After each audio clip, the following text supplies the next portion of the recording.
You know that sound? You're driving, maybe merging onto the 401, and then thwack, a tiny pebble hits the glass. Ugh, the worst. Yeah, and you see that little starburst appear. Yeah. And I think the human instinct is to just, sigh, turn up the radio, and kind of forget about it. Kick the can down the road. Exactly. Yeah.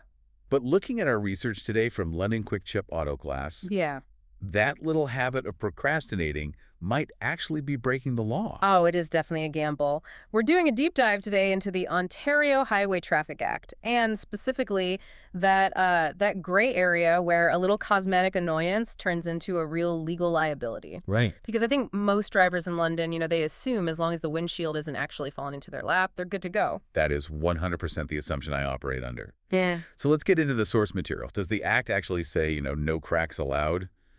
Or is it more nuanced? It's much more nuanced. It's not a simple yes or no. The law really focuses on performance. So driving with a crack isn't automatically illegal, but it becomes a violation the moment that damage does one of two things. It either compromises the structural integrity of the glass, or, and this is the big one, it obstructs the driver's view. Obstructs the view. I mean, that feels like it could be a little subjective, though. I could argue I can see around a crack, but a police officer might see it differently. How do they standardize that? They do. They use a concept called the critical vision area. The critical vision area. This is really the key takeaway from the data. It's not just about if you have a crack, but where that crack is. Okay, so help us visualize this. If I'm sitting in my driver's seat, where is this danger zone? Okay, imagine a box right in front of you. It starts at the bottom of the windshield and goes up to about 10 centimeters. That's roughly 4 inches below your rearview mirror. So basically the main part of the windshield I look through. Think of it as the sweep of your windshield wipers, but just on the driver's side.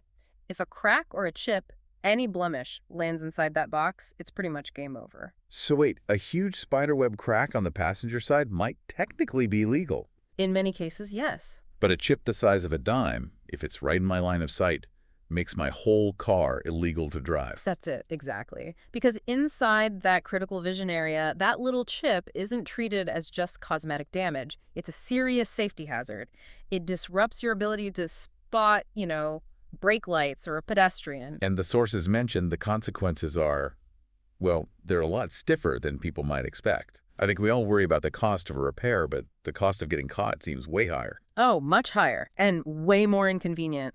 London police officers can, of course, issue tickets for this. Right, fine. But what's fascinating, and frankly a little scary, is that they also have the authority to order your vehicle off the road immediately. Hold on, off the road, as in, here's your ticket, go get this fixed. No, off the road as in get out of the vehicle, you cannot drive this another meter. Yeah. If they decide the damage is a safety risk, which anything in the critical vision area is, they can seize your plates or just order it towed on the spot. And suddenly you're just stranded on the side of the road. That completely changes the math. You're not just gambling with a fine. You're gambling with a towing fee, an Uber ride home, all of it. Plus the repair itself. And the data from QuickShip really highlights the economics here.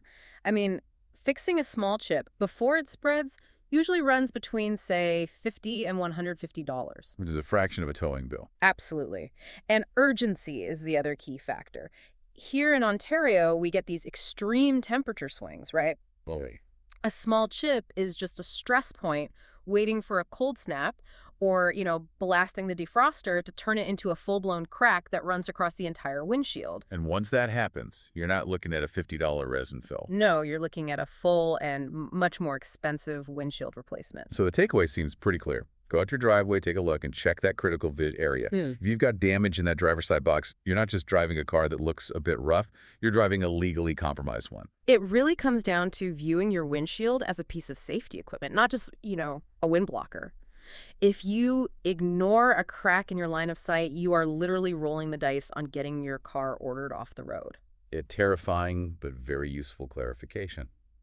It does make you wonder, though, if a tiny chip can legally strand you on the side of the highway, what other minor maintenance issues, like maybe a worn tire tread or a dim headlight, are actually just legal time bombs waiting to go off? That is a very expensive question to think about. Something to chew on next time that check engine light flickers.